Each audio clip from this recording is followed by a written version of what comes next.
A gente já falava lá atrás. Sim. E a gente conseguiu trabalhar com o pessoal que tinha estresse ocupacional e não deixar cronificar isso para se tornar burnout.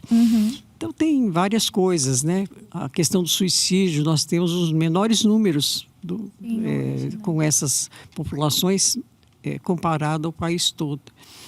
Então aparece uma ideação suicida que já vai ser tratada ali já dentro, trata, né? já muda. Então que tem como ainda ser tratada. Exatamente. Legal. Claro que também isso acaba, de vez em quando acaba acontecendo um caso ou outro que tem, a gente não está menosprezando isso, mas assim, em termos de número, né, isso diminuiu muito. Sim. Muito. Hoje eles procuram, eles se tratam, né? Sim.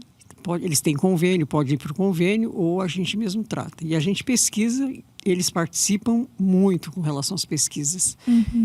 A abertura da instituição colabora muito para isso, né? Para eles se sentirem seguros de poder falar, Exato. de poder conversar com alguém. Exato. Muitas vezes são os comandantes mesmo que falam, olha, vocês vão cooperar.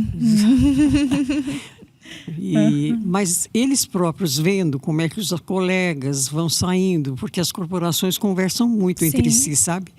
Um caso bem sucedido ali fica sendo conhecido lá, né? Então, a gente tem pedidos assim inúmeros. Vou dar um exemplo agora. Na área da saúde nós estamos na Santa Casa e no regional. Sim. E dia desses eu estava fazendo, acho que foi quinta-feira, estava no Hemosul fazendo uma palestra para o Abril Verde. E aí, quer dizer, a participação foi maciça. E, bom, me deram liberdade para falar do tema que eu achasse melhor dentro da minha área. Eu falei, eu vou falar de burnout. Sim. Mas foi muito rico, assim, sabe? E eles já pediram bis para a próxima. Já querem uma continuação. E, assim, a gente sabe que existem muitos trabalhos hoje, né? Existem muitas pessoas falando mais sobre isso, nem sempre só dentro da psicologia também. Mas você acha que, assim, o discurso, né? O que as pessoas têm falado tem andado também com a prática, principalmente das instituições? A gente vê que tem muitas empresas, muitos lugares que falam muito sobre saúde mental, mas elas estão fazendo realmente alguma coisa? Não, uma coisa é o discurso, outra coisa é o fazer, né? Então, a gente, com o tempo que tem na área, a gente já sabe de antemão quando existe um planejamento, uma estratégia, né? Existe uma elaboração de um projeto de pesquisa, a gente vai fazer ciência ali dentro. Sim. Né? Porque tudo que a gente for introduzir vai ser medido, mensurado, a gente vai fazer medidas antes e depois. Então, eu falava da PRF, só retomando, estava 46% mais ou menos de afastamentos por transtornos mentais, e nós fizemos uma série de intervenções relacionadas à prevenção, treinamento de gerência, atendimentos individuais, aplicação de instrumentos, enfim, uma série de coisas. E em um ano, a gente mediu como estava antes da intervenção. De pesquisa, de atendimentos e tudo. E mediu depois. Esses dados são dados oficiais do órgão que afasta, né? E então, caiu para 16 e poucos por cento. Nossa, de é 40 coisa, e poucos, né? em menos de um ano. Então, alguma coisa que a gente tem que saber que está funcionando. E se não estiver funcionando, a gente modifica as técnicas. Sim. Né? O que pode funcionar para um local pode não funcionar para outro. Então, a gente fica com a escuta muito sempre ligada, ativa, né? Porque o que eles estão precisando, né? De qualquer maneira, a saúde mental, pós-pandemia, sobretudo, ficou bastante vulnerabilizada. E até hoje, a gente trabalha com os efeitos da Covid longa. Sim. Né? Então, as consequências disso, né? Antes as atividades eram eminentemente presenciais, né? Hoje muita gente... nós trabalhamos também nas áreas jurídicas, a gente está no TRT, 24ª, etc. Metade dos funcionários ainda continuam trabalhando online. Entendeu? Então, teve uma mudança mesmo. Até aqui, a gente na pós-graduação. né? Muitas reuniões também, a gente faz online, né? Isso também está associado à qualidade de vida, sim, à possibilidade? Sem dúvida nenhuma. Então, algumas pessoas se adaptaram ao online e outras não se adaptaram. Então, a gente tem que entender essas possibilidades. Os prós e os contras. Os contras, você, na área da psicologia, é muito importante você ter contato. Sim. Né? Numa área que você está ensinando ciência, você tem que botar a mão na massa. Então, botar a mão na massa pelo vídeo fica meio... mais difícil. Fica mais difícil, né? Então, a gente tem feito uma atuação híbrida, né, com relação a isso, mas as pesquisas, em geral, elas têm sido feitas, já estavam começando a ser feitas, né, de forma computadorizada, as pessoas preenchem seus protocolos, né, ou também de forma presencial, a depender da possibilidade de que eles tenham, né. Eu não posso fechar um BOP o dia inteiro para ficar pesquisando, né? Então, a gente tem que ter noção. Não vai ter quem cuide da cidade, né? E do estado. Então, isso é tudo estudado, né? Sim, legal. Prof, como é que lá no começo você optou pela psicologia muito cedo, né? Como é que foi essa escolha da profissão? Olha, não tem ninguém da minha família que tivesse me inspirado, porque não havia ninguém da área psi, né? E eu tinha uma dúvida se eu ia fazer direito. Eu queria fazer alguma coisa pelas pessoas, né? Sempre... E gostava também um pouco de biológicas. Eu fico bem assim nessa interface, né? Mas eu fiz 2 vestibulares ao mesmo tempo. Direito e psicologia. A primeira opção, segunda opção. Tá? E eu coloquei os 2 como primeira opção. O pior que eu entrei nos 2. Falei, agora deu. O que eu vou fazer? A minha sorte foi que direito era na parte da manhã, psicologia naquele primeiro semestre ia ser período integral lá, mas naquele semestre seria só à tarde. Então eu tive a possibilidade de cursar o direito cedo, né? Isso, e a psicologia à tarde. E aí eu fiz a minha escolha para psicologia, nunca mais nem olhei para o direito. No entanto, como essa vida prega peças na gente, hoje eu também trabalho com o pé na psicologia jurídica. Esses já são outros projetos que a gente tem.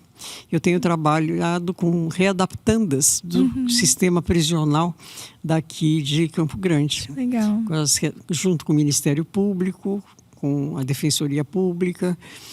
E até mesmo uma coisa inédita, né? Eu faço parte, não sendo advogada, do Conselho Penitenciário do Estado. Ai, que legal. Então, a gente vai fazer visitas, escuta todos os 2 lados.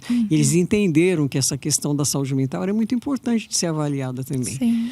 Então, eu fui designada pelo nosso atual governador. Já estamos no 2º ano, né? Tem mais 2 ainda. E a gente está trabalhando pra caramba. Trabalho ali. Esse é um projeto muito bacana, chamado Projeto Aurora. Ele é capitaneado pela 50ª Procuradoria aqui do Estado, por meio da doutora Gisque, que é uma promotora. E o Projeto Lupa, que é a ida aos presídios para ver as condições e tudo. Nesse primeiro a gente atende mesmo. Amanhã é dia, por exemplo, que a gente vai atender no Projeto Aurora as readaptandas.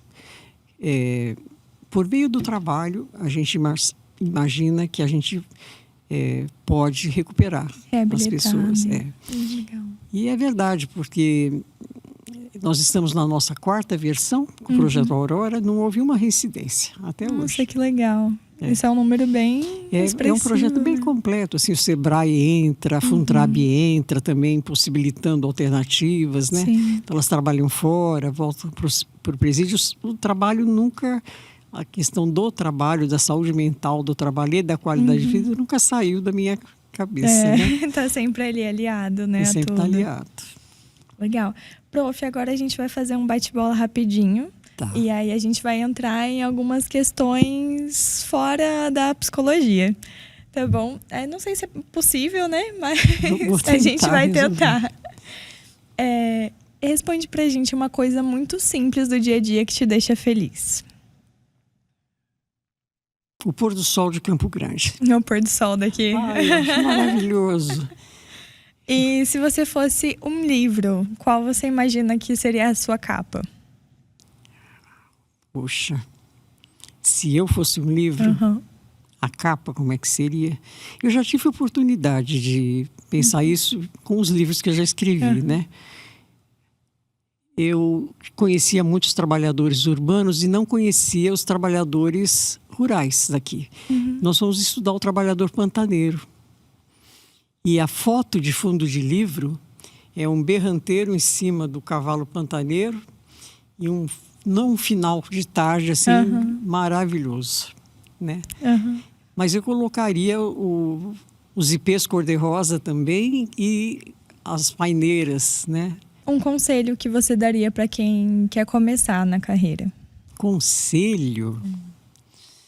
Vou falar um pouco da minha experiência, né? Eu acho que conselho é uma coisa meio difícil para a gente ficar dando, né? Mas é assim, fazer o que gosta e fazer o melhor. Eu costumo falar para os meus alunos que não adianta você ir na média.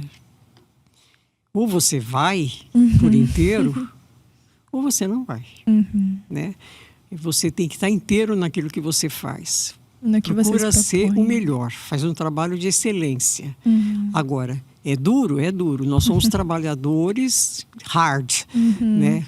Então, eu me considero uma operária da saúde, né? Até quando, eu não sei, né? Sim. Mas a gente já formou muitas turmas, né? Pelo Brasil afora, no exterior também, né? Então, e eu mantenho esse contato vivo. Então, é o que eu poderia dizer. Mergulha fundo, né? E aí você vai poder entender alguma coisa a princípio para poder também devolver alguma coisa, fazer alguma coisa de útil, né? Para a sociedade em que você vive. Minorar o sofrimento humano, né? Isso é muito importante. E se você pudesse congelar um momento da sua vida, assim, para você eternizar? Poder rever quantas vezes você quisesse, qual seria?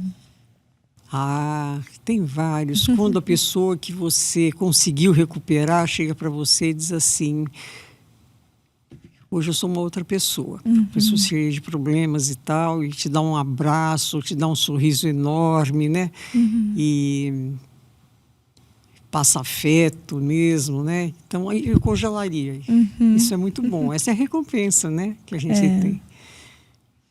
Esses momentos, assim, do trabalho, né? Do trabalho. Agora, eu gosto muito de viajar, tem momentos, assim...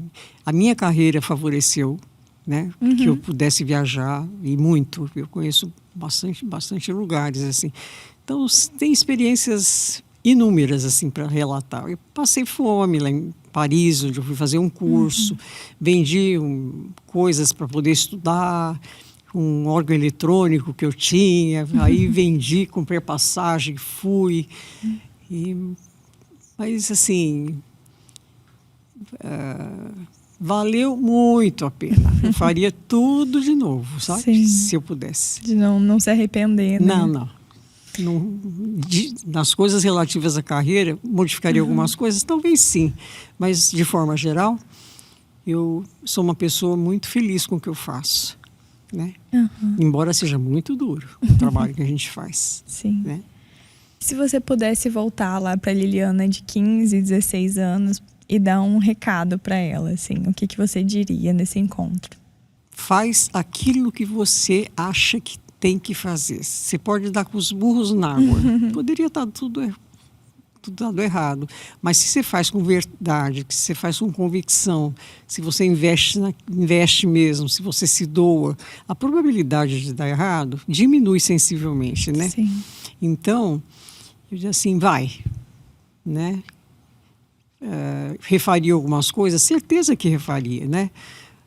Mas, de forma geral, eu, hoje com 71 anos, né, exatamente, eu olho para trás e vejo assim, muita coisa foi feita, tive que abrir mão de uma série de outras coisas, porque a gente trabalha mesmo, né, para valer, a gente não tem respiro muitas vezes. Às vezes, claro, você fica brava, porque isso não deu certo, porque não saiu a verba, porque coisas assim do cotidiano, né? Mas a gente aprende a administrar e vai tocando, né? Mas eu diria, segue em frente, faz aquilo que seu coração mandar. Se não der certo, recomeça. Né? É isso. Muito obrigada, prof, por essa conversa. Eu que agradeço. Tenho certeza que acrescentou muito na vida de quem pode estar ouvindo, assistindo a gente. E a gente sabe que ainda tem muitas histórias incríveis aí para você contar. O tempo aqui não daria. Sim. Então, para você que está ouvindo ou assistindo a gente, é sempre importante lembrar que esse é um programa da Biotecnologia UCDB, também patrocinado pelo CNPq. Muito obrigada e até o próximo episódio.